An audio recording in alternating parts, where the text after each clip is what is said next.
Përshëndetje dhe mirëmbrëma.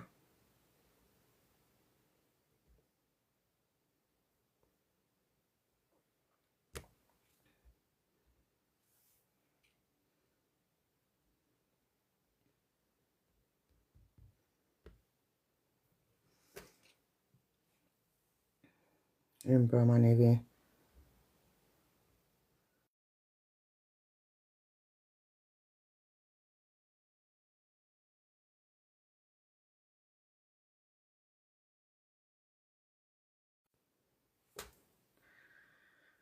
Okej, qof. Na hyri jebi. Përshëndetje grande.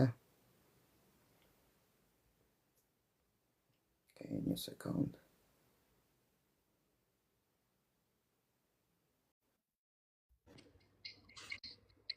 Lidhëm? Më duket se po lidhemi. A mundesh të hapësh kamerën? Po, një sekund. Po, më she? Yes. Përshëndetje. Më në fund e Yes, mësove në fund. TikTokun.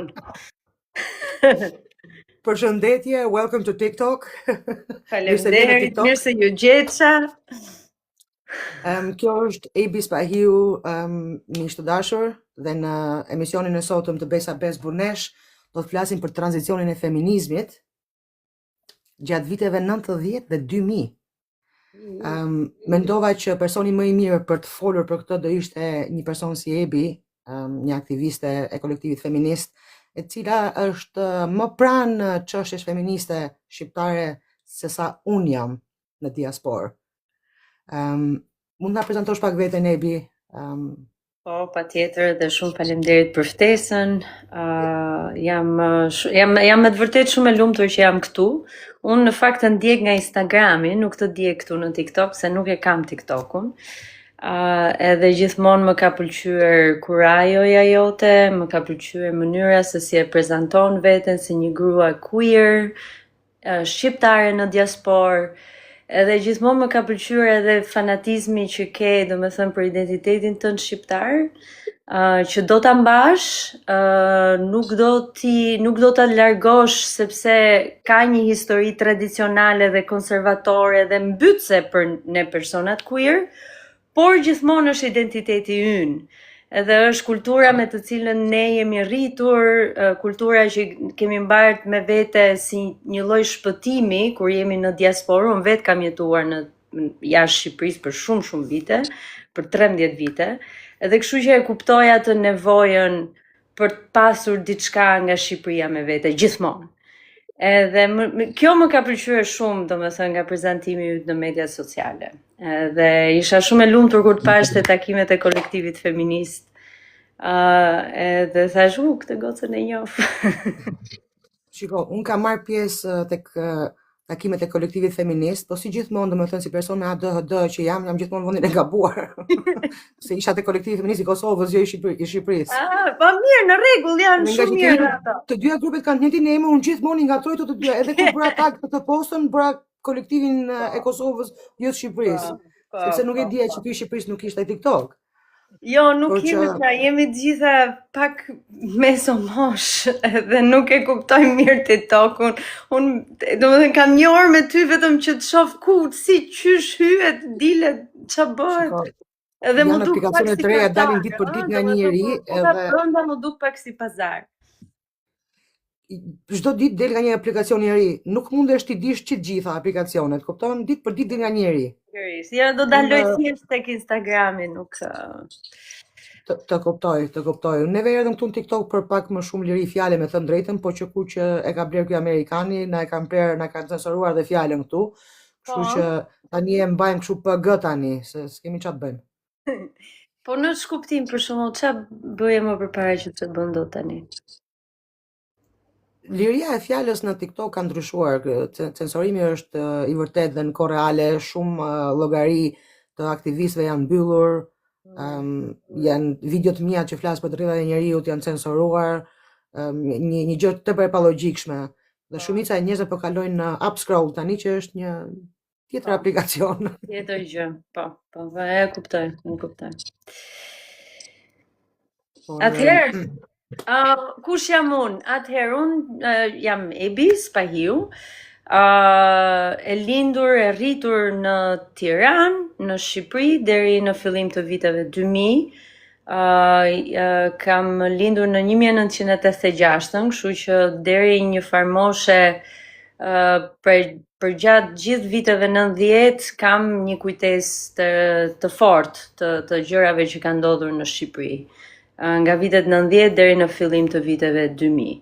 Unë kam ikur nga Shqipëria në 2001-shin, bashkë me familjen time, kam jetuar në Kinë për një 4 vjeçar nga puna e timati, pastaj kam jetuar në Amerikë për rreth 8 vite, dhe pastaj me qënë se kam një background në marrëdhënie ndërkombëtare, kam dashur të bëj një karrierë ndërkombëtare dhe punova për një farë kohë edhe në Kirgistan, në Azinë Qendrore. Edhe aty jetova rreth 2 vite. Atje jetova rreth 2 vite edhe është një vend i mrekullueshëm me një kulturë jashtëzakonisht të bukur.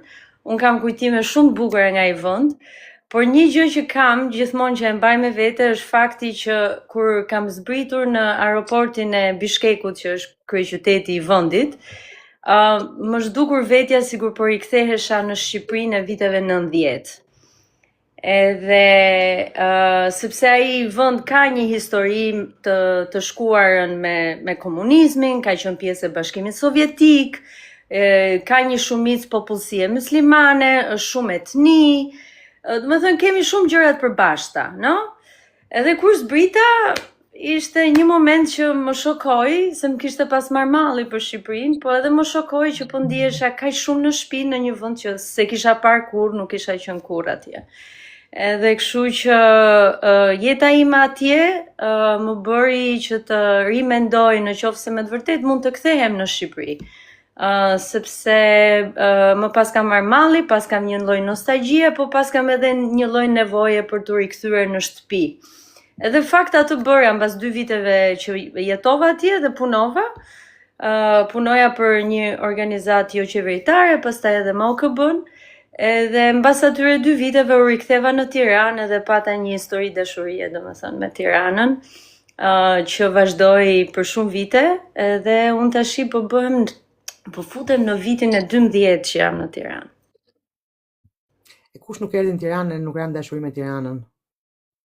Dgjoj, unë kisha frikë, nga që kisha jetuar shumë vite jashtë, edhe nuk e dija, domethënë si një grua queer mendoja që lirinë do ta kisha gjithmonë jashtë, edhe mendoja që nuk ka një vend për mua në Tiranë. Domethënë nuk ka një përkatësi timen me Shqipërinë. Si e gjen veten në Tiranë ke 12 vite si një grua queer, me që po e prekim këtë temë? Pikërisht, do me thënë të kjo pjesë, unë pash që në fakt jo vetëm që mund të jem në Tiranë, mund të jem edhe shumë e lumtur në Tiranë, edhe që në fakt ka një komunitet jashtëmase shumë të bukur, jashtëmase shumë vibrant, jashtëmase shumë i lezetshëm, luftarak që ekziston në Tiranë, edhe që kanë të njëjtat, mund të ndajmë të njëjtat vlera, mund të ndajmë të njëjtat dashuri për jetën, mund të ndajmë lirinë tonë me njëri tjetrin edhe me njëra tjetrën, edhe kështu që kjo më ka bërë që në fakt të rri në Tiranë edhe të vendos që të jetoj në Shqipëri. Ka qenë unë kur isha në Kirgistan hera parë që dëgjova një grua lesbike të flasi shqip në televizor. Edhe ishte Gjeni. Ishte Gjeni Karaj bashkë me Kristi Pinderin tek emisioni i famshëm i Opinionit.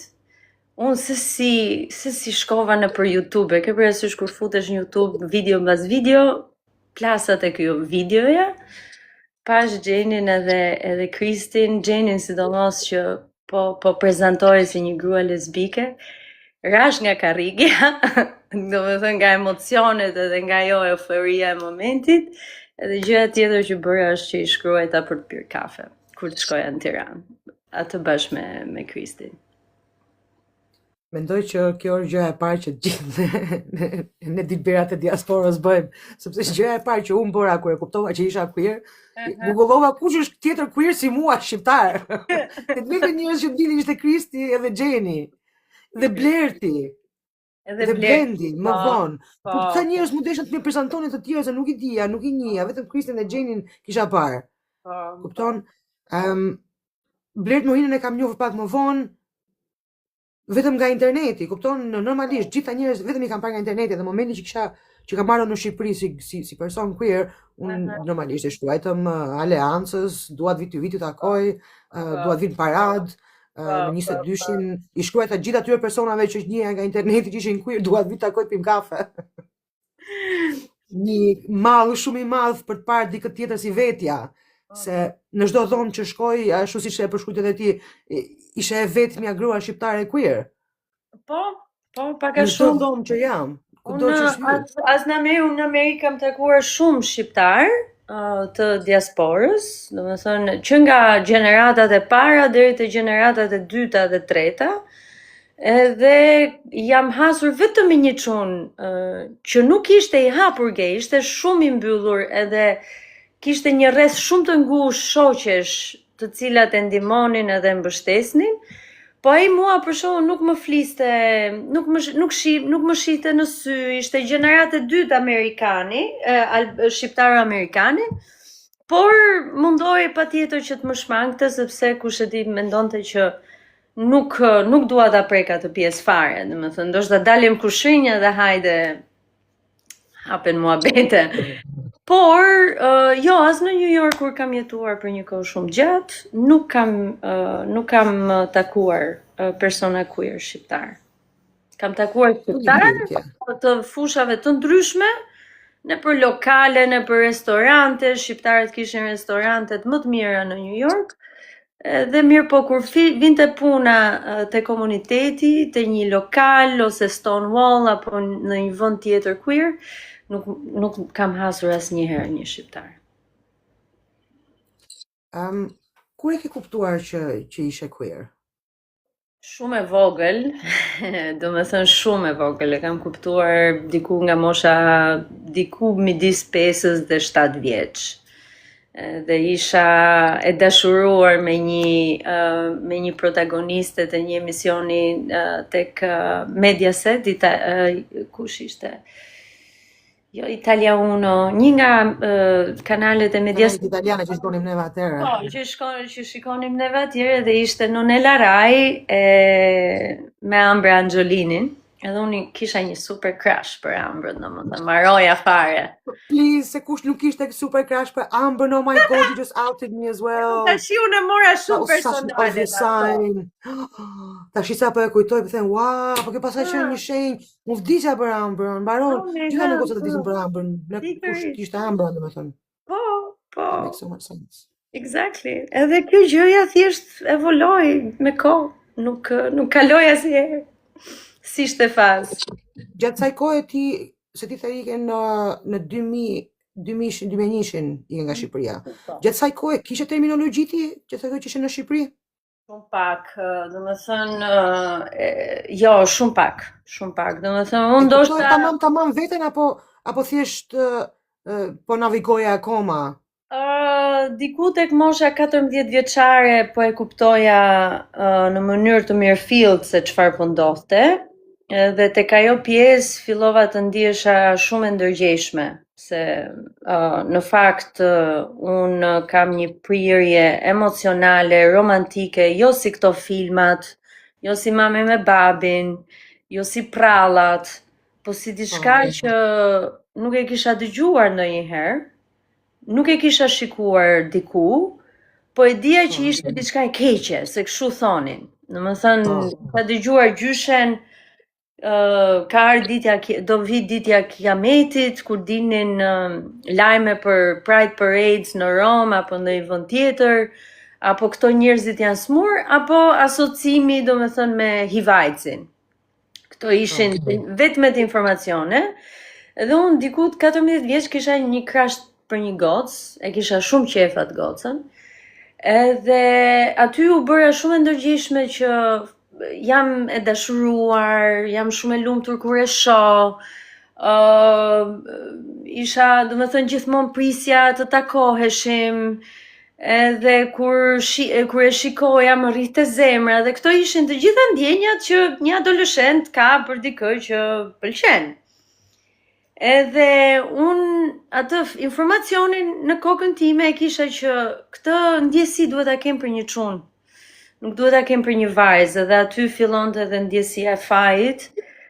Fillonte edhe ndjesia kontradikta që un jam e vetme, nuk ka njerëz si un, jam e sëmur, nuk di ç'a të bëj, njerëzit nuk do më duan, e të tjerë, deri në një depresion shumë të thellë. Domethënë në atë kohë, që vazhdoi në fakt disa vite, po në atë periudhë ka qenë shumë i thellë. Besoj që momenti që ne, gjëja më e vështirë për ne është t'ja pranojmë vetes, mendoj.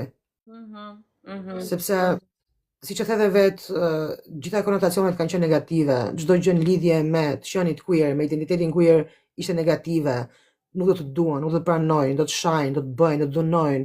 Kupton? Mund të jetë jeta në rrezik në disa raste.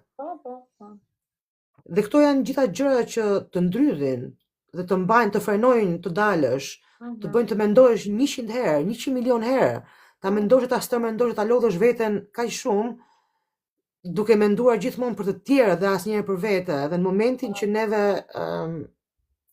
shpërthejmë, domethënë që në momentin që na plas shpirti, nuk duam dot më, është ai momenti ku përfundimisht kemi bërë paqe me veten që unë ky person jam dhe dua veten pavarësisht. Sepse nuk ka opsion tjetër. Kupton, të ndënjurit në këtë falsifitet, të vazhdosh të aktrosh duke e ditur që ti nuk je ky person, është tepër e lodhshme. Është stërmunduese, edhe unë e kam bërë gjatë adoleshencës. Në qoftë se do kthehesha në kohë, nuk do e ribëja. Ndoshta do luftoja pak më shumë për atë gjën time.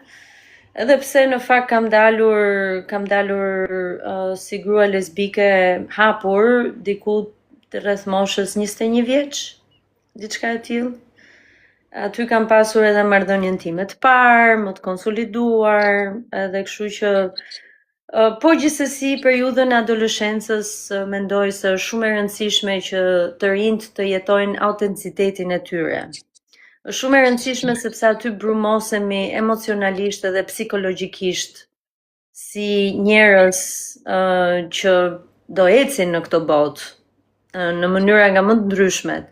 Dhe është shumë e rëndësishme që ti të jetosh në atë autencitetin tënd, dhe prandaj është kaq e rëndësishme që ne t'i japim mundësinë fëmijëve, adoleshentëve që të shprehin ndjenjat e tyre, të shprehin identitetin e tyre në mënyrën që ata e ndjejnë, dhe pastaj të zbulojnë, ndoshta edhe më vonë, ose ndoshta aty, se kush janë, se kush mund t'jenë në këtë botë.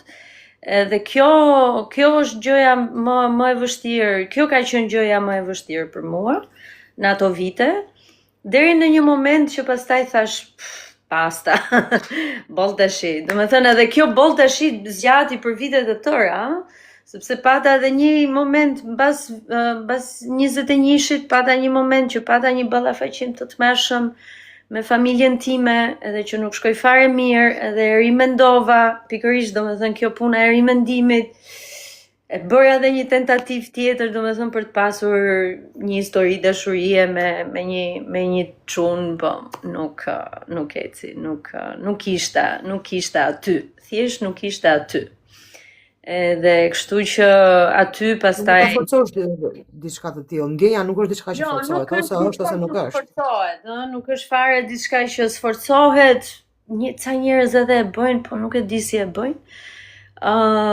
Kështu që po, për mua erdhi një moment që thash, po, tani duhet marr jetën time në dorë, edhe kjo jam unë edhe pikë. Nuk ka më kthim pas, kjo është jeta që kam dashur të jetoj gjithmonë, edhe tash do e jetoj, edhe që atëherë nuk ka më kthim pas. Në çfarë moshe ka qenë kjo kur ke marrë këtë vendim? Diku 24-25. E di çka të kam zili, Evi? Kam zili faktin që ti pate kohën ta eksploroje në adoleshencën tënde identitetin tënd. Të kam zili për faktin që ti në vitet tua më të bukura, në vitet 20, domethënë, ti u përballe me të vërtetën tënde dhe e superove atë vështirësinë, domethënë në një moshë të re, por në një kohë që ku ti dhe kohë vetes ta jetoje rinin tënde ashtu siç me autenticitetin tënd, ashtu siç duhej, gjë që unë s'kam mundur kur ta bëj dot. Pasi adoleshenca ime u shkëput në një mënyrë tepër brutale, tepër traumatike, që s'më la kohë fare të mendohesha. Unë isha në një eksplorim ndjenjash kur isha adoleshente me një vajzë tjetër. Por nuk e kuptoja veten, më duke thjesht si një tip eksperimenti, nuk e kuptoja, nuk isha fjalë, bëhet fjalë, unë jam 4 vjet më e madhe se ty, domethënë i bie 4 vjet më herët. Kjo dilemë. Dhe para se unë ta figuroja, filloi 97-a lufta, neve ishim kaq të terrorizuar nga ajo çka po ndodhte që s'kishim kohë fare të gjenim apo të pyesim vetëm se kush jemi neve apo a jam unë autentike. Në atë momente neve nga 97-a e mbrapa kam jetuar për një 10 vjet vetëm në survival mode, në mënyrë survival, kupton? Vetëm në atë, akoma me atë terrorin që kam jetën rrezik. Dhe pastaj ajo akoma më shumë delays, duke e vënë veten në pozicionin e fundit, si gjithmonë gratë ne vetë sakrifikohemi për të tjerët, e vënë veten në fund të listës, edhe kur vjen koha për të marrim çdo gjëra që kemi neve në listë, unë zgjova një ditë bukur, isha 38 vjeçe dhe thash, po prit njerëz se më duket se unë jam queer.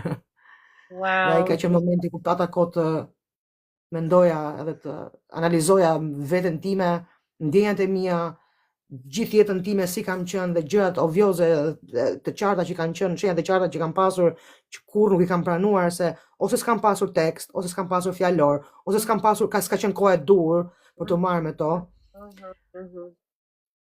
Ose kam qenë shumë e zënë për të marrë me to. S'kam pasur kohë të merresha me veten time. Wow, bravo një herë që ke marrë të kisha dashur ta kisha bërë shumë më herët këtë gjë. E ke bërë, edhe je këtu me ne. Po të kam zili, domethënë që ti e bëre këtë gjë në kohë kur ishe e re dhe kur shikoj gjëra, domethënë që kam mbelur gjithmonë pishmane, do më ketë gjithmonë pishmane është si nuk e shijova dot atë rinin time ashtu siç duhet ta kisha shijuar. E di. Në fakt rinia ime shumica u vodh, nuk ishte fare e imja. Fare. Por ama duhet të jesh edhe shumë krenare që ke mbijetuar ferrin e viteve, domethënë ajo është edhe je këtu, edhe je duke e shijuar këtë moment, sepse asnjëherë nuk është vonë. Asnjëherë nuk është vonë. Patjetër, çdo ditë që shpenzoj me persona të tjerë queer si vetja, që dhe mos me shqiptar, mua si kum shtojnë ditët, si kum shtohet jeta çdo ditë. Gjëja më e vështirë që është në diasporë, jetosh si person queer në diasporë, është izolimi që je larg nga njerëz që duken si ty, ngjajnë si ty, flasin të njëjtën gjuhë, kanë të njëjtën kulturë dhe që ndonjëherë kuptohesh vetëm me shikime, nuk ke nevojë të shpjegohesh tepër se si është kultura ime. Sa ti njihja gjithmonë në tren. E dia kush i. Po, domethënë, si është tani situata me diasporën? Domethënë, janë më të hapur, ka më shumë njerëz që janë të hapur me veten e tyre apo me komunitetin, nuk e di. Unë kam shumë vite që jam rikthyer në Shqipëri dhe kam lënë pak të jetën e diasporës, po e shifja që ka një tendencë për qenë më konservator, më të mbyllur. Problemi me diasporën është se shumica e njerëzve që kanë lënë Shqipërinë dhe Kosovën mendojnë që Shqipëria dhe Kosova kanë ngelur aty ku i kemi lënë para 30 viteve. Gjë që nuk është e vërtetë. Jo. Si Shqipëria si Kosova kanë ecur përpara. Po ecën me një hap me Evropën, ose po mundohen të ecën me një hap me Evropën. Dhe shumica e njerëzve janë akoma me ca ide të përpambetura, me ca ide të lashta, mendojnë që në Shqipëri është skëter, është shumë keq, kanë frikë, pritët e mi për shembull kanë frikën time kur shkojnë në Shqipëri se nga që jam hapta si queer, kanë frikë. Po. Edhe nuk kanë dhe kanë të drejtë që kanë frikë, se i kanë ndodhur shumë gjëra shumë njerëzve, pa i bërë asgjë askujt. Kupton, në Shqipëria është vendi i çuditërave. Dhe kjo frika është reale. Por në të njëjtën kohë, Shqipëria është bërë akoma më shumë liberale nga çka qenë. Personat queer janë gjithandej, i takoj gjithandej, njerëz si ty, si Gjeni, si Kristi, ka çdo ditë më shumë. Dhe nuk është aq mbrapa sa e mendojmë neve që jemi këtu. Nuk është aq. Domethënë ka një dualitet Shqipëria, domethënë është një vend që në fakt është safe, relativisht. Ajo që kam vërejtur është që për personat queer mund të sulmohesh edhe në mes Amsterdamit. Domethënë nuk ka, unë isha në Antwerp para një viti me një shoqen time trans, dhe po ecnim rrugës edhe po na shanin ca çuna. Edhe kështu që më shumë u gjenda në siklet atje se sa në Tiranë. Kur takoj disa prej vajzave trans për shembull në rrugë. Ka më pak komente e gjëra. Por ama kjo nuk do të thotë që këtu nuk ka pasur sulme, ka pasur sulme. Një shoku im u sulmuar para një viti në mënyrë shumë të rëndë, deri në pikën që ishte për spital. Është sulmuar edhe një gocë transe para një viti e gjysmë. Gjeni është sulmuar tani vonë nga disa fëmijë që i hudhën gurin asaj edhe Livias. Më thënë jemi me zemër në dorë, por në të njëjtën kohë Tirana, siç the ti, ka ecur goxha përpara. Tirana është më safe, më e kujdesshme, më e mbrojtur, më e sigurt. Po qytetet e tjera jo. Qytetet e tjera nuk janë aq të sigurta, përveç disa qyteteve që janë tipikisht turistike, kështu që ka një numër të shtuar të çifteve gay që vinë në Shqipëri. Unë kam qenë edhe dëshmitare vetë të disa grave që ishin të martuara, edhe që vinin edhe me fëmijët e tyre, edhe që po vizitonin qeparojnë, po fshatin ama, jo qeparojnë ty poshtë. Po që po hanin drek në fshat. Shumë raste të tjera ku në fakt ka një lloj distance të shëndetshme, domethënë, edhe njerëzit nuk ndihen në siklet. Kështu që ka një lloj dualiteti Shqipëria që ka ecur, por jo mjaftueshëm, ka ecur me hapa breshkash, jo me hapa galopant siç do doja të shifja unë. Unë do doja që të shifja sot më shumë persona që janë hapur, do doja të shifja sot më shumë çifte të cilët kanë familjet e tyre, do doja të shikoja, kemi rastin e një gruaje tani për shembull që ka vajzën e saj trans dhe që ka me të vërtet probleme shumë të mëdha për të aksesuar një shkollë, për të mbajtur një shtëpi me qera, probleme me pronaret e tjerë. Dhe këto janë gjëra shumë reale dhe me të vërtet shumë dhimbshme. Edhe ne jemi si thua në përditshmëri, Gjeni sidomos bashkë me Aleancën janë në përditshmërinë e tyre ballë për ballë me këto çështje. Edhe ne si aktivist pastaj që mundohemi domethënë që të ngrejmë zërin që këto gjërat mos ndodhin më. Por janë duke ndodhur, janë pjesë e një procesi që shoqëritë, të cilat vinë nga diktatura, vinë nga varfëria, vinë nga mbyllja, nga izolimi, është një proces shumë i gjatë shoqëror që do duhen shumë dekada, do duhen shumë vite të tjerë, edhe të them drejtën, unë deri një farë pike kam rënë në paqe me sa kohë i duhet Shqipërisë që me të vërtetë të eci edhe të emancipohet nga ana shoqërore. Sepse e shoh që duhet kohë, duhet një proces dialogu, duhet diskutim, duhet maturi shoqërore etj. Po këto gjëra nuk ndodhin brenda natës, fatkeqësisht sa do doja unë ndodhnin brenda natës, nuk ndodhin. Edhe kjo është arsyeja edhe pse jam në aktivizëm, sepse dua të hedh sa më shumë filiza duhet hes sa më shumë fara në tokë që pastaj të mbillen edhe të rriten.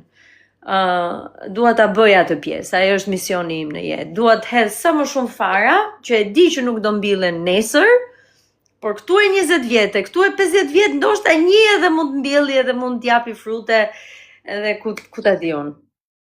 Kjo është, domethënë janë ambicie shumë të vogla, me thënë drejtën, nuk dua ndryshoj botën sepse që ka e pa ndryshueshme, po të paktën gjeneratat e tjera në të ardhmen ta bëjnë. Është një shprehje që ne e përdorim këtu në aktivizmin që bëjmë këtu në Londër dhe e themi është ne jetojmë në tokë të marrhua. Kemi të marrhua nga gjenerata tjetër. Dhe është detyra jonë që t'ja lëmë në një gjendje të saktë gjeneratës tjetër tokën që kemi marrhua sot. Edhe gjithashtu të japim shpresë edhe atyre adoleshentëve, atyre të rinjve, atyre personave edhe adult që ende nuk kanë dalur, që në fakt mund të dalin, jeta është shumë e bukur kur del, njerëz mund të përkrahin, do kesh njerëz që do të duan njësoj ashtu siç të donin edhe dje, kur nuk e dinin për orientimin tënd seksual, edhe ndoshta do jesh i lumtur, do jesh e lumtur, do kesh dikë pranë, mund me të vërteta jetosh këtë jetë ndryshe. Mendoj që dalit nga dollapi dhe qenit vetvetja kushdo që tjetë në çfarë lloj identiteti, qoftë queer, qoftë minoritet, të duash identitetin tënd është besoj lufta më e madhe që do bësh me veten, ta dashurosh fort identitetin tënd pavarësisht se do kesh njerëz që do të mundojnë të të hedhin balt. Është një punë që si individ ne du ta bëjmë me veten, di se cili duhet të punoj me veten, fatkeqësisht njerëzit nuk e bëjnë të gjë, shumica e njerëzve nuk e bëjnë të gjë, por shumë punë. Janë ato filiza që the ti, i hedhim sot, që ti i mbjellim sot, që ti shohim frytin nesër dhe pas nesër, kupton? Këtë punën që po bëjmë neve ndonjëherë duket prindërit e mi thonë, para John Cohen, babi gjithmonë thot para John Cohen, gjithë më thonë para John Cohen, po mirë thonë, lërë mua ta John Cohen. Po më lërë mua ta John Cohen. Edhe të shohim që do bëhet nesër pas nesër. Paktën unë nuk do jem nga ato prindër që ndonjë kot dhe nuk e hapa gojën. Nuk do jem kur ai prind. Pikërisht, edhe shumë e rëndësishme. Si me djem dhe me vajzat, jam nga i prind që flas. I tregoj vajzave që mos jenë bindura dhe i mësoj djemve që ta ulin egon edhe të dëgjojnë. Për i balancohet pak bota, se i kemi hyrë pak gomarit mbrapsh me këtë sistemin patriarkal. Na është bërë një lavazh truri pa parë, për shekuj të tërë, dhe të mendosh që identiteti jon origjinal i lirë ishte lirshëm queer. Kupton? Nëse lexon historinë i lire, ne kemi qenë një popull poliamoroz, ku gruaja i lirë ka qenë më e forta, kishte të drejtë të zgjidhte këtë donte për partner, sa partner të donte, kishte të drejtën e tokave, të pronave, të gjithave. Domethënë gruaja një nga gratë më të forta në Ballkan. Më pushtet edhe gjatë kohës patriarkale. Dhe ky identiteti jon na është hequr nga avash avash, na e kanë vjedhur, se kemi qenë neve queer të parët. Kur erdhën kolonizatorët anglezët, shkruajtën këto lordët anglezë, shkruajtën për mënyrën se si njerëzit flinin dhe me gra dhe me burra, i duk shumë e çuditshme, kupton? Dhe të mendosh se si na e kanë ndryshuar identitetin, na kanë bërë ai shumë lavazh truri, saqë ne kemi harruar fare që ky ka qenë identiteti jon origjinal. Thjesht po na e sillin këto si kulturë perëndimore, po ka qenë jona, po na shesin thjesht kulturën tonë mbrapsht. Po. Mendoj se çdo popull, çdo kulturë ka çdo popull, çdo kulturë, kudo, nga Alaska deri në Antarktik, se ka njerëz, edhe kafshët vetë, bota e kafshëve, ka sjellje homoseksuale, ka 78% kafshëve kanë sjellje homoseksuale. Kanë sjellje homoseksuale, ka kafsh, ka bim, ka gjallësa të cilat janë ose intersex ose kanë, domethënë, ka bim që vetë fermentohen.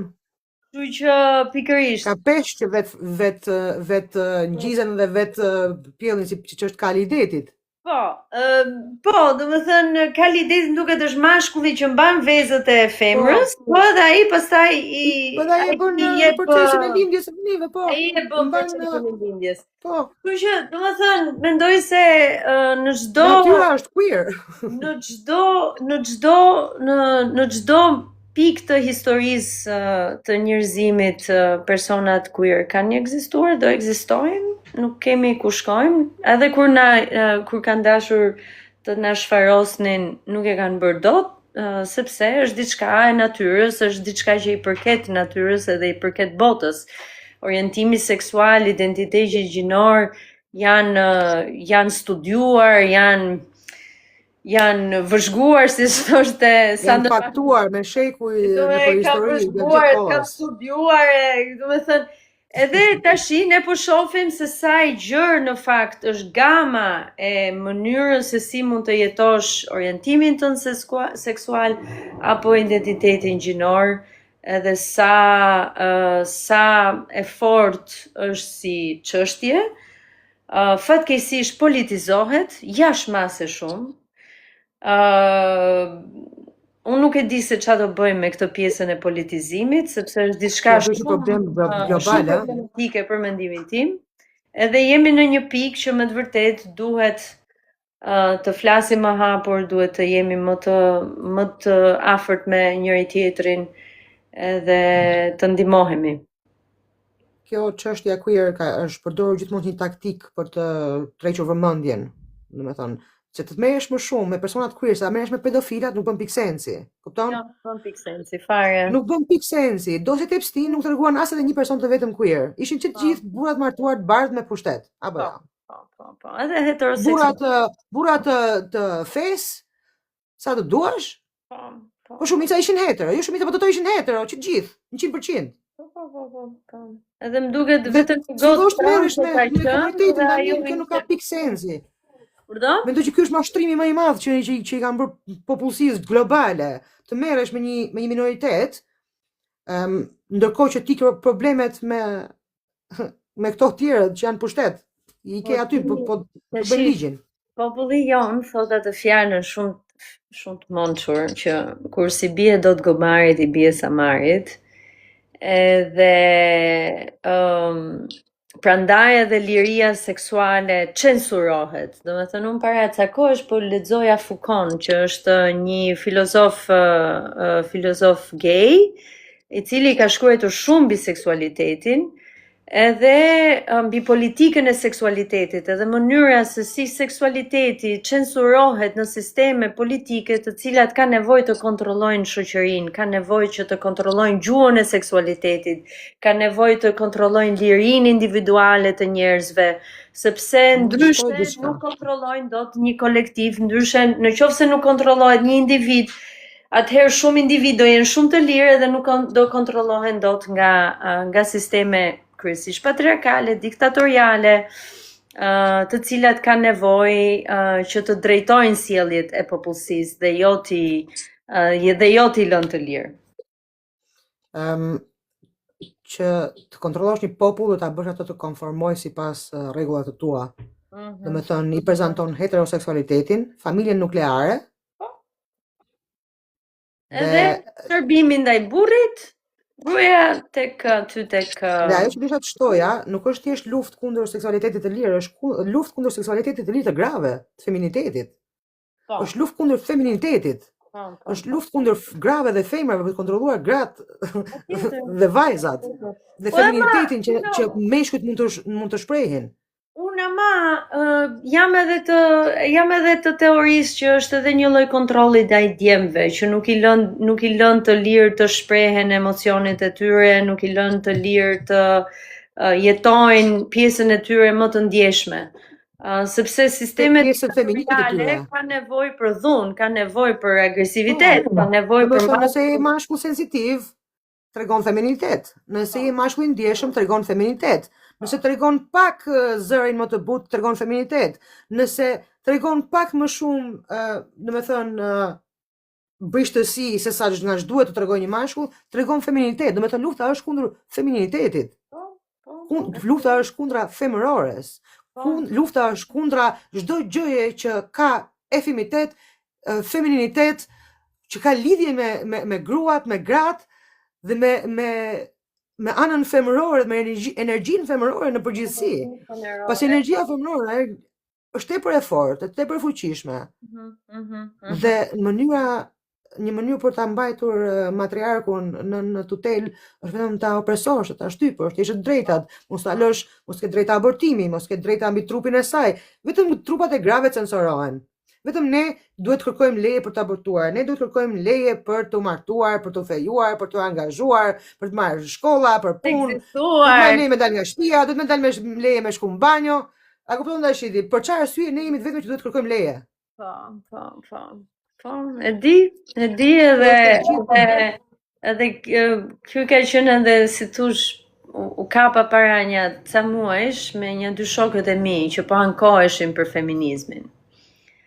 Po ishte një debat që zgjati rreth 2 orë, 2 orë debat.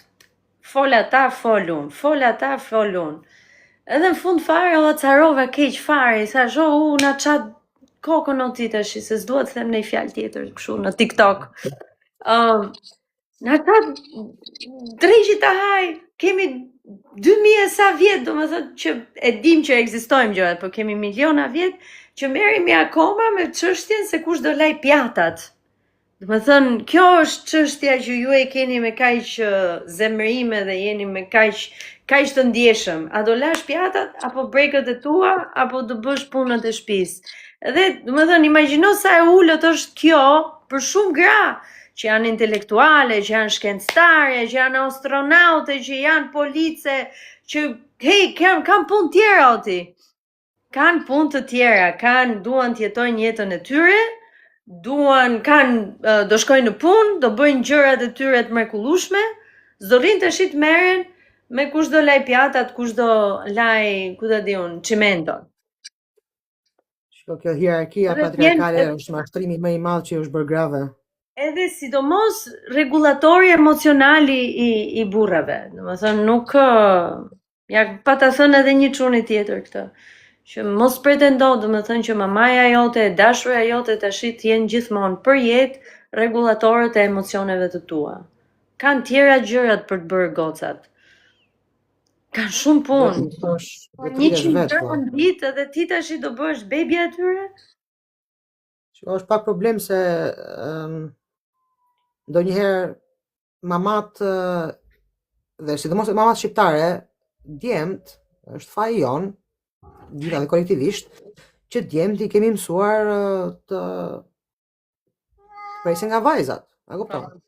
Kjo është një edukat skandaloze që i jep fëmijës mendoj, që të presi nga vajzat. Djalit, rrisë një djalë që të presi gjithmonë nga vajzat. Ti po rrit, domethënë, një burr që do kërkoj jo nuse, po do kërkoj nën gjithkohës.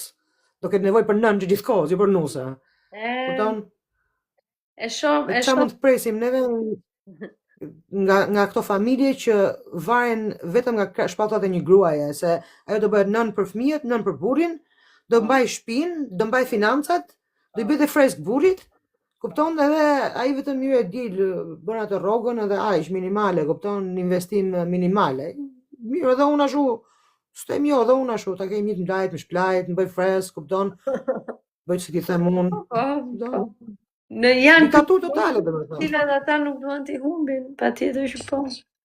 Janë privilegje, domethënë të flasim atë që është, janë privilegje që djemt jam mësuar t'i kenë, jam mësuar të dëgjojnë që në fëmijëri që do t'i kenë, kështu që kanë edhe një sens vettitullimi tek pjesa që unë pres që në të ardhmen time, kjo do jetë struktura e jetës time, kjo do jetë struktura e familjes dhe asaj që do bëj çdo ditë. Do kem një grua, ajo do më shërbej, unë do ikim punë, do sjell lekët edhe pastaj një cikël. Fatmirësi shumë gra po e shohin që kjo është një gënjeshtër shumë e madhe. Shumë gra gjithashtu janë viktima të kësaj gënjeshtre, sepse janë në kurthin e familjeve abuzive, të burrave abuzive dhe të dhunshëm, edhe në gjendje ekonomike shumë të dobët, sepse siç the edhe vetë, përqendrimi i financave është tek xhepi i këtij personi, domethënë nuk është se ka liri financiare brenda një strukture të tillë, edhe kështu që ne shohim shumë raste të tilla në Shqipëri fatkeqësisht edhe kudo në botë patjetër, por natyrisht që na vjen ndjeshmëria shumë e madhe për njerëz që i kemi më afër, që i kemi në qytetet tona, i kemi në fshatrat e Shqipërisë, i dëgjojmë, e shohim se sa varfëri ka, si varfëri emocionale, por gjithashtu varfëri ekonomike, ka shumë vuajtje, edhe ka edhe një dështim të shtetit për të përkrahur njerëzit, për të mbështetur dhe për të afër për qenë afër halleve të njerëzve. Nuk Shqipëria ende nuk është aty. Nuk është fare aty. Është shumë e varfër. Support pse në që një grua është një familje në një që ushtrohet dhunë, nuk mund të iki se s'ka ç'a të bëj, pa lek, pa. Nuk mund të iki se s'ka ç'a të bëj. Do të thënë unë njoh edhe raste që kanë ikur edhe kanë rifilluar një biznes, se ke parasysh kanë filluar jetën e tyre me shumë mund, me shumë kurajo, me shumë guxim, por gjithashtu njoh edhe shumë familje që nuk e bëjnë dot. Domethënë shumë gra që ende nuk e bëjnë dot. Gjërat kanë ndryshuar patjetër, domethënë ka një ndjeshmëri më të madhe edhe në institucione për dhunën ndaj grave, është investuar shumë edhe në institucione që të ketë një përgjegjësi më të madhe, po a është në atë nivelin e duhur? Absolutisht që jo. Absolutisht që jo. Ne shohim raste për ditë të grave që janë neglizhuar, nuk është marrë masa në kohë si nga policia, si nga, ku ta di unë, një administrator i lagjes apo dikush, domethënë, dikush që ka pasur atë përgjegjësinë për të sinjalizuar diçka, nuk e ka bërë. Sepse edhe vetë institucionet janë të varfra, domethënë janë shumë të varfra. Nuk kanë resurset e duhura, nuk kanë kohën e duhur, nuk kanë pagat e duhura, nuk kanë trajnimet e duhura. Fare. Kështu që gjithmonë gjërat po kanë ndryshuar, nuk mund të krahasohemi fare me çfarë mund të ketë ndodhur 40 vjet më përpara, domethënë është një realitet krejt tjetër. Bile sot për shembull po flisja me dikë që 70 deri në 80% e të diplomuarve nga universitetet janë vajza. Dhe kështu që ka një përqindje shumë të lartë të vajzave që arsimohen, që janë në punë, që kanë në dorë financat e tyre, kanë në dorë jetën e tyre, por ende kemi një kulturë jashtëmase patriarkale, konservatore, e cila, domethënë, këtë shift të vajzave që arsimohen edhe që kërkojnë më shumë liri individuale nuk është pasqyruar në mënyrën se si shteti mund t'i mbështesi këto vajza për ta çuar edhe më tej lirinë e tyre si gra dhe vajza. Edhe kjo pjesë dëm shumë, sepse ne e shohim për ditë. Ama ka njerëz brenda administratave publike që me të vërtet punojnë si dreqi, me aq sa kanë, vetëm sepse me të vërtet duan të ndihmojnë njerëz, edhe me qenë se kemi edhe punën të tillë, unë punoj në diplomaci me organizata ndërkombëtare dhe e shoh domethënë një lloj përkushtimi, por duhet të jetë më e formalizuar, duhet të jetë më e fortë, duhet të jetë një trup, edhe jo persona tek tuk që do t'i marrësh në telefon edhe mund të ndihmojnë. Domethënë, edhe sa vjet mendon ti që na duhet neve të arrijmë një lloj niveli ku gratë të mos jenë të varura totalisht nga burrat? E di si është puna, unë gjithmonë këtë pjesën e varësisë e shoh që ne jemi të varur nga njëri tjetri. Gjithmonë. Do jemi të varur. Unë jam e varur emocionalisht për shembull nga prindit e mi sepse i dua fort, nuk do jetoja dot pa to. Apo shoqet e mia, apo njerëzit që më rrethojnë, ne jemi qenie sociale. Ikën mua interneti apo ikën epit? Unë jam këtu Nuk e akoma. di amikon mua interneti apo ty. Unë jam këtu. Mua më shkoputën ndonjëherë, shumë rrallë. Unë të shoh shumë mirë, të Tani po të dëgjoj dëgjoj më shumë mirë. mirë. Okej. Unë të dëgjoj shumë mirë, të shoh shumë mirë xham. Po që po thoja që ne jemi Më gjithmonë fal po thore se ka patë të fundit. e fundit ishte që ne jemi qenie sociale, jemi njerëz që natyrisht varemi nga njëri tjetri. Por varësia mund të jetë edhe një Patjetër, po. mund të jetë e shëndetshme. Varësia mund të jetë për kujdesi që mund të kesh ti për partneren tënde. Sepse edhe ti, përveç se ajo varet nga ty, edhe ti varesh nga pjesa që dua t'i jap diçka të bukur këtij njeriu. Dhe duhet t'i jap për kujdesin tim kur është e smur apo edhe kur është e lumtur. Kështu që këtë lloj varësie unë do e mbaja. Ato që nuk do e mbaja është varësia ajo që edhe nuk kuptove dhe ti besoj, varësia nëpërmjet dhunës, nëpërmjet presionit dhe nëpërmjet presionit psikologjik sidomos. Që shumë shpesh shkon në dhunë fizike. Atë nuk do e mbaja. Kështu që sa kohë do na duhet, Idealisht do të kishim një bashkëpunim me njëri tjetrin, por sa kohë do na duhet, nuk e di. Na u deshën 35 vjet me arrit deri këtu, ku jemi sot. Inshallah jo dhe 35 tjera. tash inshallah edhe 35 tjera, po si the vet këto fidane që po mbillin neve si po i mbillin për vete, po i mbillin për të tjerët. Po. Që unë kam fletur mendin për veten time. Pikërisht. Kam lindur në një botë pa drejtë edhe më duket se do iki prapë në një botë pa drejtë, po inshallah ta drejtojnë çik që mos ta lesh dhe shtremër fare të tjerëve që kemi sjellë në jetë, kupton? Të paktën një çik. Se si pyetëm kur i sollëm në jetë, i bëm vetë për qefin ton, për egoizmin ton, se donin të bëheshim prindër. E tani duhet me ja lën pak në rregull shtëpinë, mos me ja lën krejt rrëmujt të merren këta me gabimet tona. Nuk është e drejtë kjo. Unë kam thënë dhe do e them gjithmonë. Gabimet që kemi bërë ne duhet i ndrejshim neve, jo t'ja lëm fëmijëve barr. Jam shumë dakord. Kjo gjenerat që po vjen, të gjithë i shajnë, sidomos Gen Z, që janë shumë dembela, që nuk kanë fokus, që nuk kanë këtë, nuk kanë atë, por në të njëjtën kohë ka një inteligjencë emocionale shumë të lartë se sa kishim ne në atë moshë. Edhe një gjë për shembull që po skandalizon kompanitë e alkoolit këto kohë është që Gen Z-ja nuk po pi alkool. Po, siç pinim ne kur ishim 20 vjeç. Edhe në fakt ajo është edhe pasojë e një maturie emocionale që ata e kanë më herët. S'ka nevojë për alkool. S'ka nevojë për masën e alkoolit, ndjen ata ashtu siç janë. Po. Kjo është progres. Domethënë diku e kemi thyer të hallkën e zinxhirit.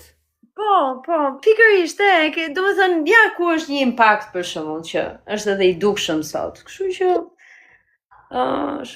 shpresoj që të eci në atë lloj trajektorie. Çdo gjë po shkon keq, ca gjëra po përmirësohen, edhe pse nuk duken ndonjëherë kështu, po janë duke ecur avar si kërmilli, po që të paktën po ecin s'po rrin vend numra.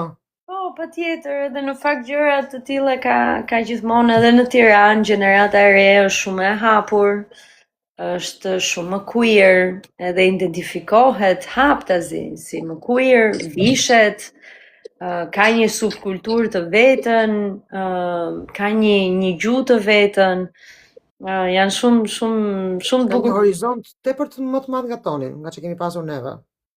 Po, se kanë shumë informacion, kanë botën e tyre, domethënë dorë. Jetojmë në një botë revolucion digital dhe informacioni është në plumb të dorës, në majt gishtrërinjve. Është shumë e thjeshtë ta marrësh informacionin dhe mendoj që gjenerata e re duhet jetë ajo që duhet të zërë vende në parlamente, duhet të fillojë të hyjë në politik dhe gratë duhet jenë ato që duhet të jenë në parlament, në për karriket ku krijohen ligjet, ku aplikohet ligji, ku realisht ke një zë. Realisht mund të bësh një ndryshim. Dhe një parlament plot me burra ne nuk mund të presim asgjë për gratë, kupton? Ato gjithmonë mendojnë për vete. Mendoj që ne si gratë duhet të marrim pak pushtet në dorë, të marrim pak fuqinë tonë mbrapsht, të kuptojmë se neve mundemi ta bëjmë punën më mirë se këta burrat që e kanë bërë kasaphandër tani, që kanë bërë 4 ure. Shqipëria, për mendimin tim, nuk e di sa herë në vit të bie rasti të vish, po Shqipëria është komplet. Në qoftë se nuk do ishin gratë në Shqipëri, nuk do kishte asgjë, nuk do funksiononte asgjë. Pa dyshim, në gjithë botën. Gratë janë forca mbrapa ekonomisë, mbrapa familjes, mbrapa administratës publike, ke më shumë gratë. Ashtu burit suksesshëm qëndron një grua e fortë që është tyve deri aty. Kështu që, domethënë, ka shumë gjëra që gratë bëjnë në Shqipëri, kanë bizneset e tyre, janë jashmase të suksesshme. Patjetër që duhet hynë edhe në politikë. Politika fatkeqësisht në Shqipëri është shumë e korruptuar, kështu që edhe ato gra që janë aty, i ka kapur sistemi. Nuk do të thotë politikë pa zotin, po ideja është domethënë që ka gra, por ama duhet të ketë politika më progresiste, më feministe. Edhe kjo ndryshon midis pjesëmarrjes së grave në politikë edhe advokimi për një politikë më feministe. Dhe politika feministe përqendrohet te kujdesi shoqëror, përqendrohet tek një shpërndarje të pasurisë ekonomike më të drejtë, edhe vënia në vëmendje të shtresave më vulnerabël. Edhe përkujdesi për një kolektiv më të shëndetshëm si emocionalisht edhe nga ana fizike. Kështu që këto do ishin disa nga politikat feministe që unë do doja të shihja në parlament. Në qoftë se burrat duan të advokojnë këto politika, bujrum, por ama këto gjëra do doja të ishin aty. Edhe nuk janë sot. Mendoj që vetëm ne gratë mund t'i sjellim këto gjëra vetë, nuk mund të presin që na sjellin tjerët. Nëse kjo frymë nuk ekziston, frymat gjithmonë mund të lindin. Ka një kolektiv feminist mund të lindi dhe një kolektiv politik që mund të bëjë vërtet ndryshim. Problemi është që ne duhet të ulemi bashkë dhe të bashkëpunojmë ne gratë, dhe ky është problemi më i madh. Ajo që kanë bërë jo vetëm me gratë, por me njerëzit përgjithësi. Njerëzit kur mblidhen bashkëpunojnë, shumica e njerëzve mblidhen për të treguar kush është më i zgjuti, më i mençmi. Nuk kanë ardhur aty me zi probleme. Unë kur futem në një grup, në një kolektiv, futem me idenë që do zgjidh një problem. Nuk shkoj me tregu se ç'a di unë. Dhe këto lloj egosh duhet të fiken dhe të eliminohen kur punon në një grup kolektiv. Ajo që do thoja për këtë pjesën e mobilizimit më politik, fatkeqësisht shumë njerëz kanë ikur nga Shqipëria. Njerëz jashmase të talentuar, jashmase të përkushtuar edhe që mund të bënin ndryshimin, edhe ne e vuajmë këtë pjesë. Shumë. Mund të kishin qenë doktorët, mund të kishin qenë bankierët, mund të kishin qenë, ku ta di unë, parlamentarët, gazetarët. Shumë njerëz kanë ikur, edhe kjo si thua e ka zbehur forcën që mund kemi me njëri tjetrin për demotivohet njeriu, kupton, kur nuk të jep shanse të evoluosh si njeri, si individ, si person, do punosh gjithkohës vetëm për bukën e gojës, por normal që do ikësh, çfarë do bësh? Po do dëbon vetë shteti ty nga vendi jot.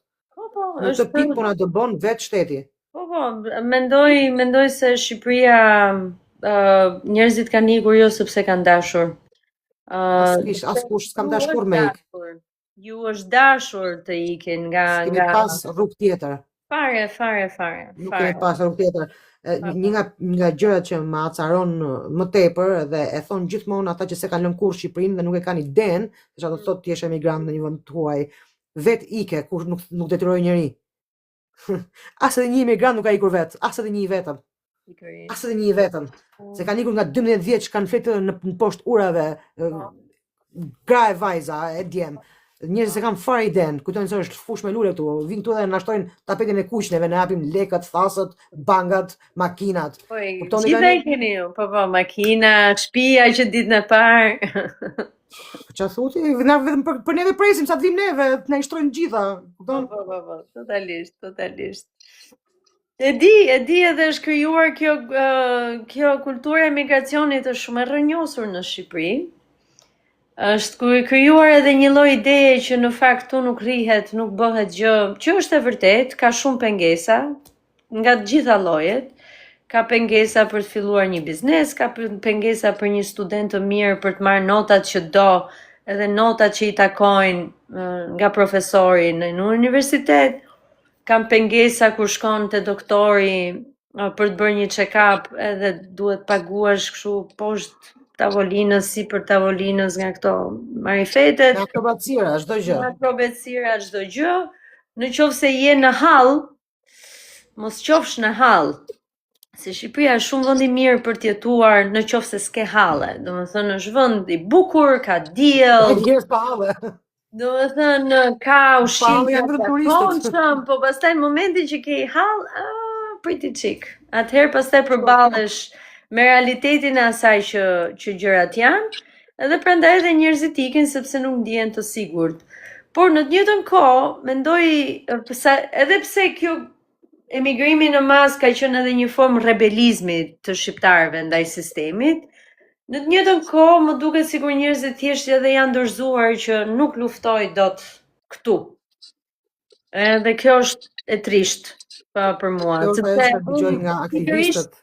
këtë do doja që njerëzit të ndjenin që mund të luftonin edhe këtu, edhe mund të fitonin. Fatkeqësisht nuk është rasti, edhe është pjesa që mua më trishton më shumë të jetuarit në Shqipëri, sepse me të vërtetë dua të rri në Shqipëri, nuk dua të iki, e kam bërë emigracionin. Kam qenë 13 vite, u rrotullova rreth botës, edhe të them të drejtën më pëlqen shumë Shqipëria. Por edhe dua të luftoj për Shqipërinë, por them kur tjerët iken, kur iken gjithë ushtarët. Kur luftosh vetëm. Ti po pse po lufton për kë, për çfarë? Vetëm s'u dot një herë vetëm, duhet të kesh një ushtim luftash. Po, fiks, nuk e bën dot, edhe është pjesë e trisht. Sa herë që mendoj se jemi vetëm, pastaj vinë njerëz edhe aty te kolektivi, vinë njerëz të rinj, na tregojnë që me të vërtet na duan, e duan edhe ata një botë më të mirë, duan edhe ata të luftojnë, kështu që ka ca momente drite që shfaqen, domethënë shfaqen her pas here, sidomos tash edhe me ligjin për barazinë gjinore. Me të vërtet u mobilizuam edhe me të vërtet erdhëm së bashku me disa nga gratë, me disa nga aktivistët. Kishte një atmosferë shumë të bukur edhe të mbushur me shumë shpresë. Por në të njëjtën kohë, thash, në Shqipëri është pak si të jetosh me bipolaritet. Tashi që po e flas, tashi po e marr vesh, priti çik se jam në dy krahe nga të dy anët në gjithë kohës. Edhe është fiks sigur të jetosh me bipolaritet. Si mendon se ka ndryshuar feminizmi këto vite, domethënë që nga vitet 90, unë e vetmja gjë feministe që kam parë në vitet 90, domethënë gjatë kohës që kam qenë në Shqipëri, ka qenë Adelina Ismaili. Ajo ka qenë domethënë e para që i tha patriarkatit literalisht shkon rrës. A kupton? Ajo thye shumë tabu. Dhe në disa intervista të saj që kam parë, domethënë ajo flet për patriarkatin, për feminizmin në një mënyrë tepër të avancuar për kohën në cilën jetonte. Po, patjetër, Adelina është she's the queen. She's the queen of the queen. Në vitet 90 në Shqipëri, meqense ne vinim nga një periudhë shumë e gjatë izolimi, nga e gjithë bota që na rrethonte, një periudhë shumë e gjatë edhe frike, e induktuar nga një sistem diktatorial, pati një zhbërje domethënë të këtij sistemi në vitet 90 edhe rikrijimin e një sër sistemesh të reja. Edhe me to erdhën edhe disa organizata jo qeveritare, aktivistë të rinj, ligje të reja që edhe po importoheshin nga jashtë, por në tjetër kohë ishte edhe ajo fryma që Shqipëria do bëhet pjesë e BE-s, do bëhet me pjesë e Europës, do të çlirohemi më fund nga kjo e kaluara jon diktatoriale dhe kishte domethënë një elitë si thua intelektuale që janë edhe sot edhe të mbështetëse të kolektivit feminist, të cilat gratë të cilat si thua hudhen hapat e parë për të legjitimuar barazinë gjinore në ligj, por edhe si thua edhe për advokuar edhe në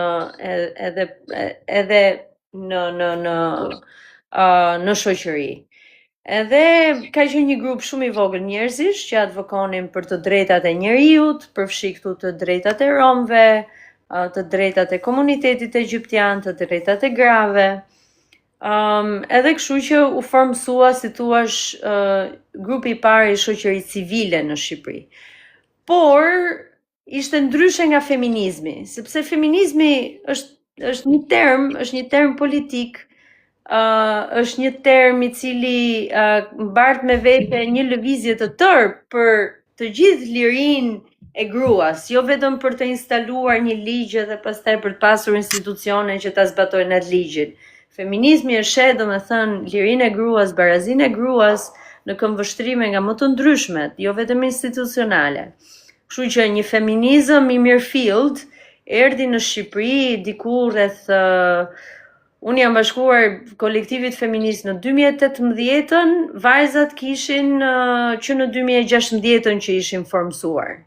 Por ama kishin edhe vite të tëra që njiheshin, bashkëpunonin, komuniteti LGBT në Shqipëri ishte një partner kryesor, kishte partneritet kryesor me organizatat e grave, dhe ishin ato që i morën me vete gjithashtu u fuqizuan, bashkëpunuan me njëri tjetrin edhe organizatat e grave që ishin formsuar që në vitet 90 patën një rol kyç edhe për komunitetin queer në Shqipëri në fillim të viteve 2012. Edhe Gjeni gjithmonë e thot për shembull që pa organizatat e grave, domethënë ne nuk do kishim këtë rrugtim që kemi sot.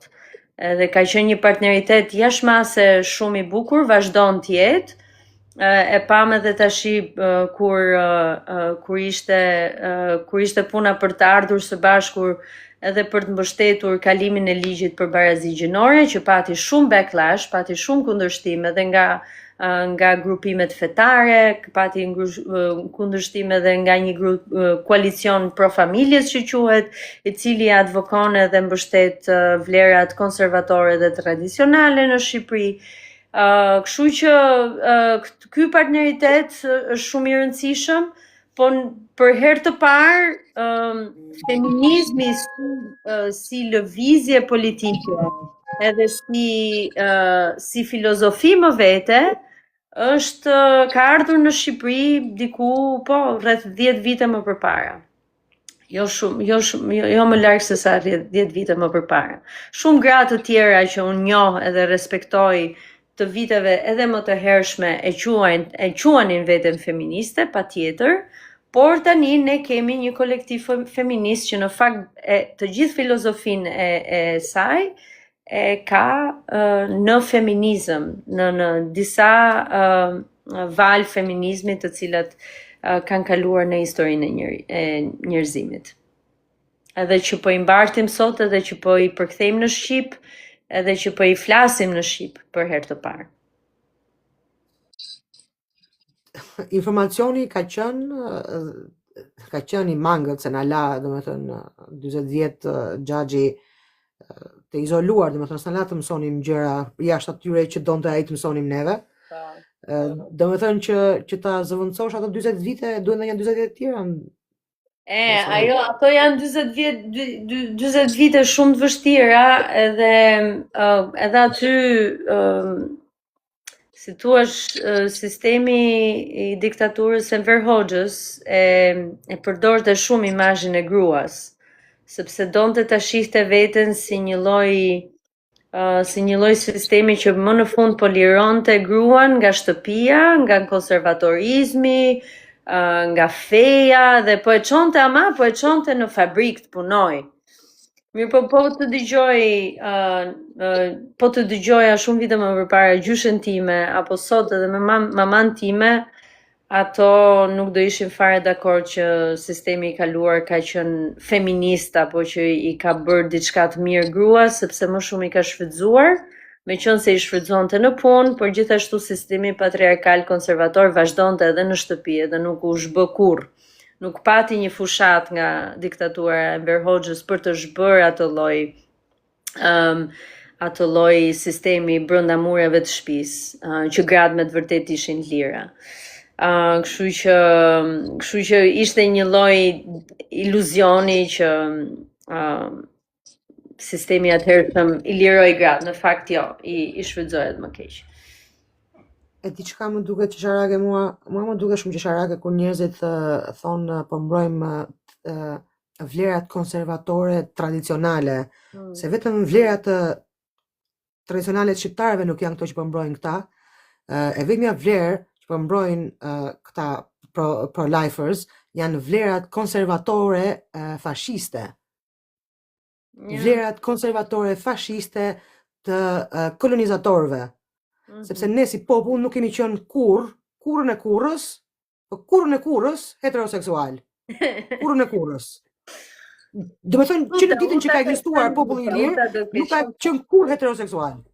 Unë do doja të dija nëse Teuta ka qenë queer, do ketë qenë pa queer. Shiko, gratë i lire kishin të drejtën të zgjidhin çfarëdo lloj partneri ose partnere të donin. Kanë qenë poliamoroze. Kjo është e faktuar me fakte, mund ta lexosh si artikull te Prishtina Insight, është një artikull i botuar në 2017, quhet Sex and Sensibility, ku i gjen të faktuara, të datuara dhe me link se ku ta gjesh, domethënë informacionin. Dhe të mendosh që kjo është kultura jon, tradita jon shqiptare dhe njerëzit vinë me traditën e kolonizatorit të ta shesin ty si të tënden, kupton tani është shpërndërje totale, është domethënë kolonizatorët na e kanë bërë aq mirë lavazhin e trurit, saqë neve i bëjmë njëri tjetrit lavazh truri me teoritë e kolonizatorëve. E kemi harruar fare se kush jemi domethënë. Po, sepse Shqipëria është vend përjetësisht i pushtuar. Po. Një vend shumë nga shekulli i parë. S'ka çfarë fare. Kemi 20 shekuj që kolonizohemi. Vazhdojmë kolonizohemi. Po në të njëjtën kohë, në momentin po na kolonizon Trumpi.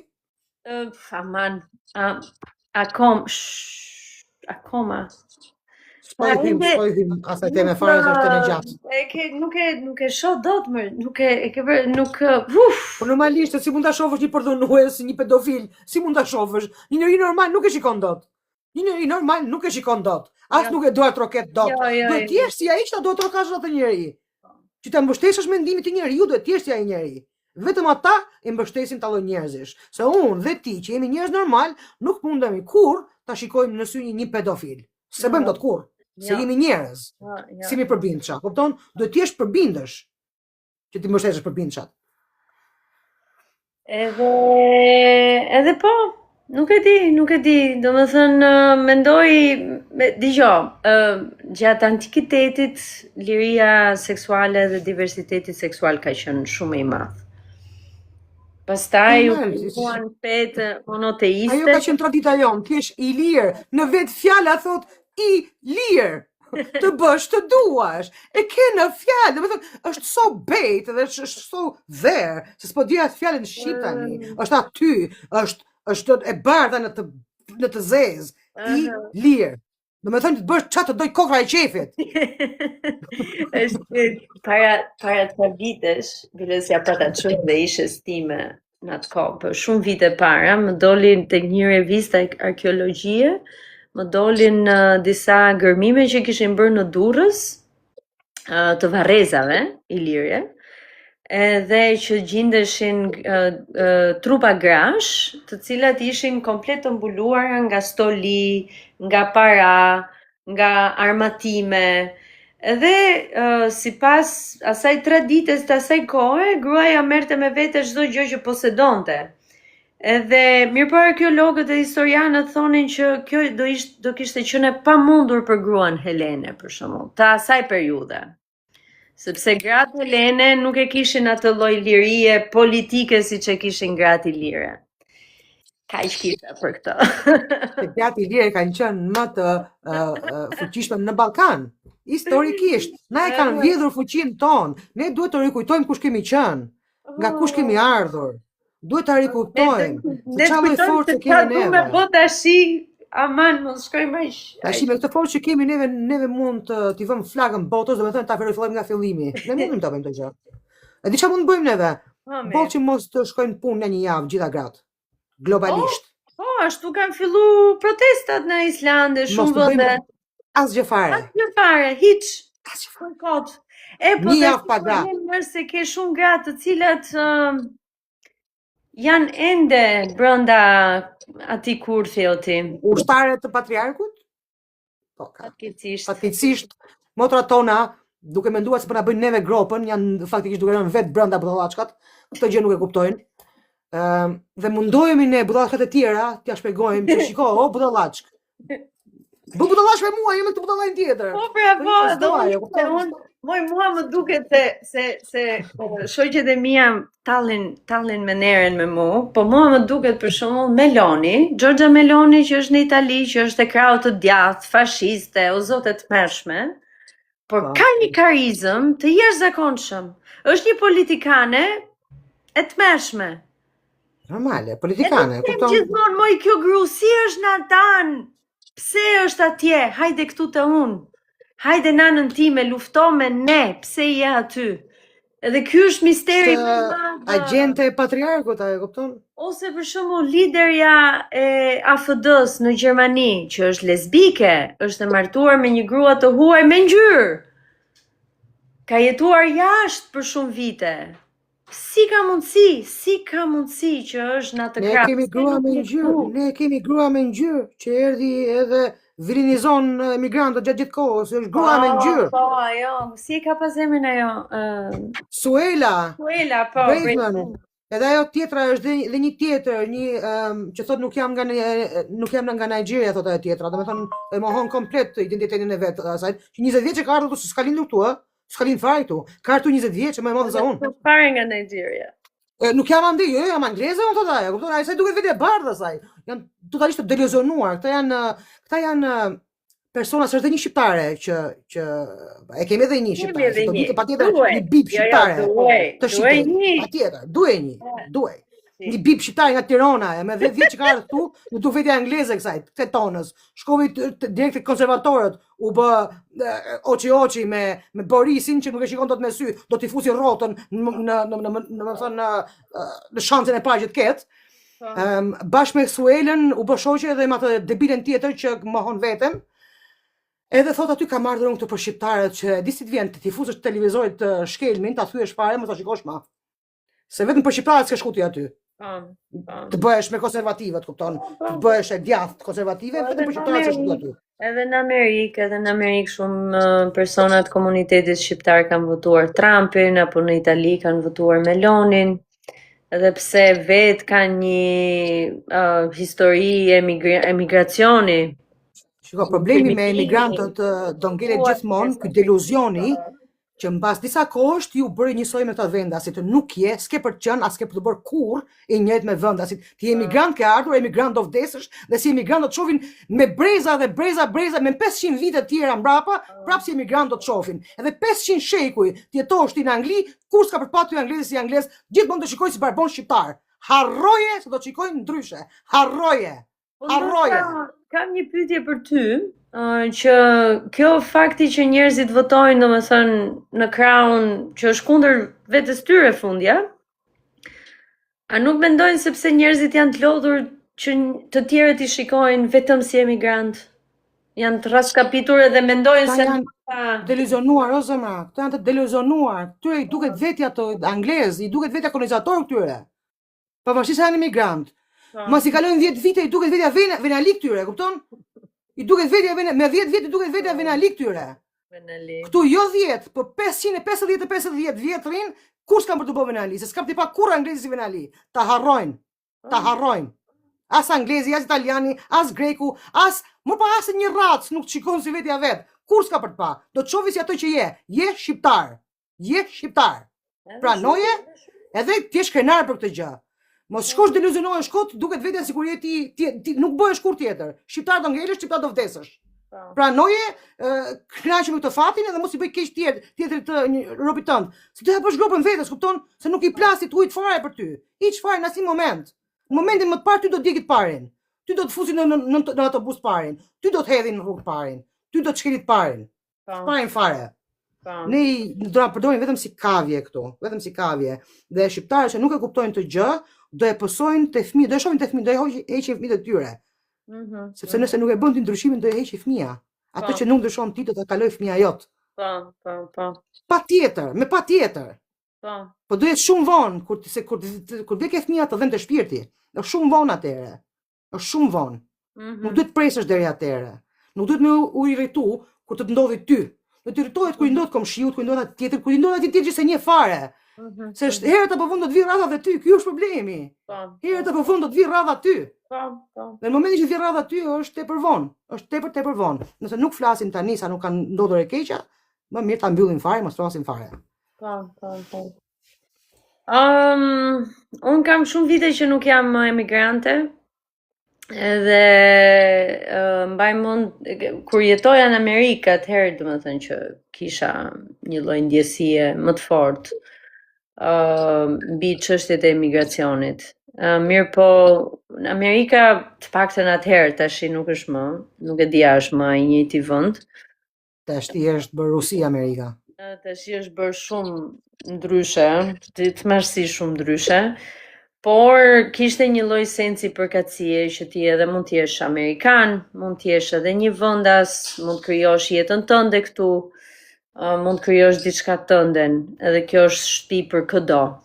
Nuk besoj se ajo tash është fryma, prandaj edhe luftohet në mënyrën se si luftohet. Administrata e Trumpit po e lufton këtë çështje në mënyrën më brutale të mundshme.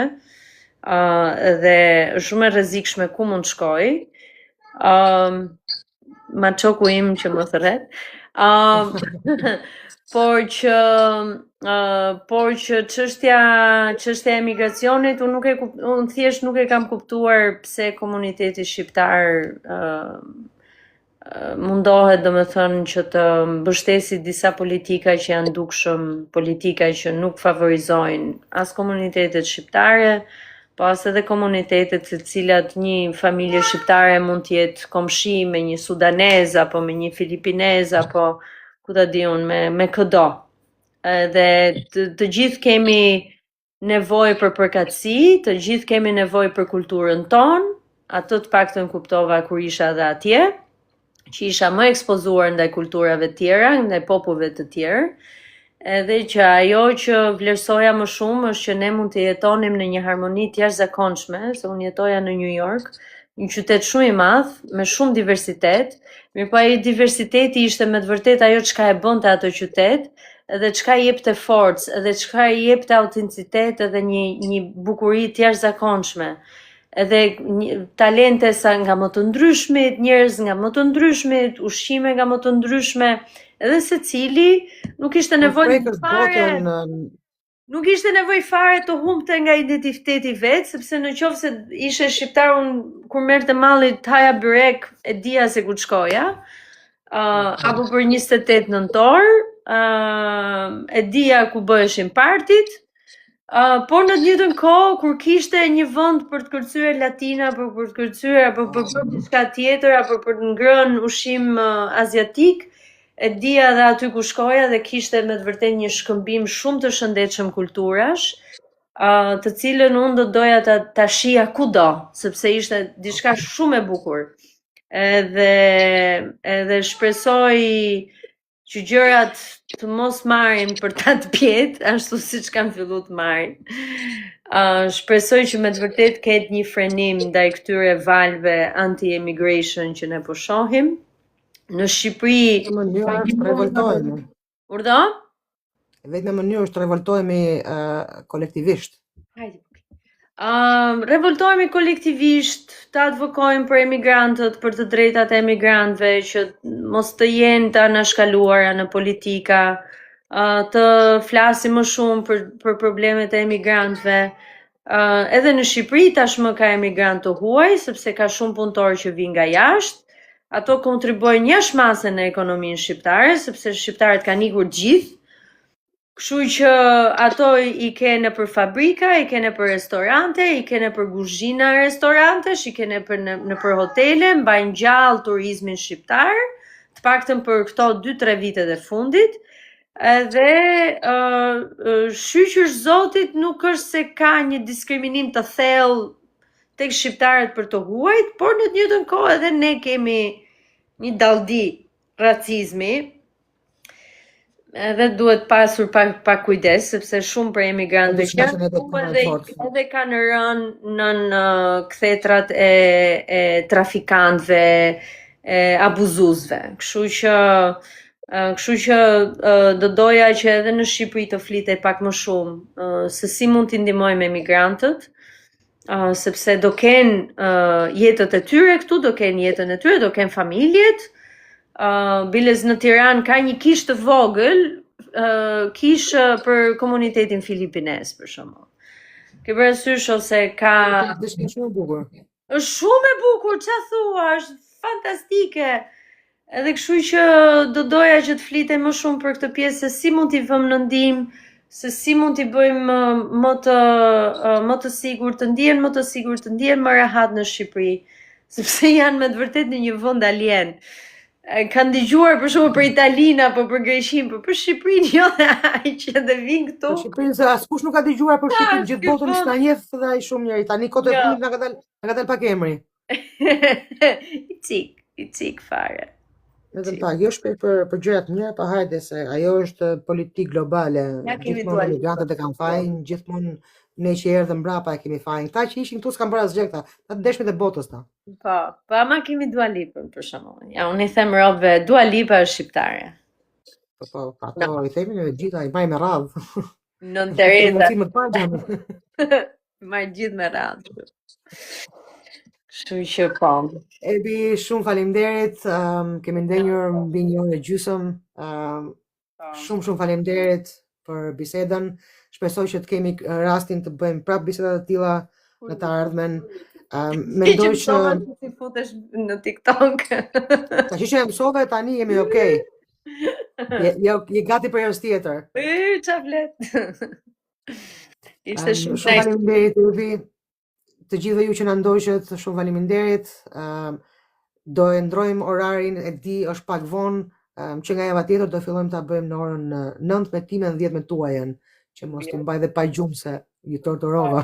Jo, s'ka gjë. Ja vleti shumë edhe shumë faleminderit për këtë bisedë kaq të bukur. Shpresoj të çon në Tiranë. Patjetër. Natën e mirë dhe kalofshi bukur. Ciao.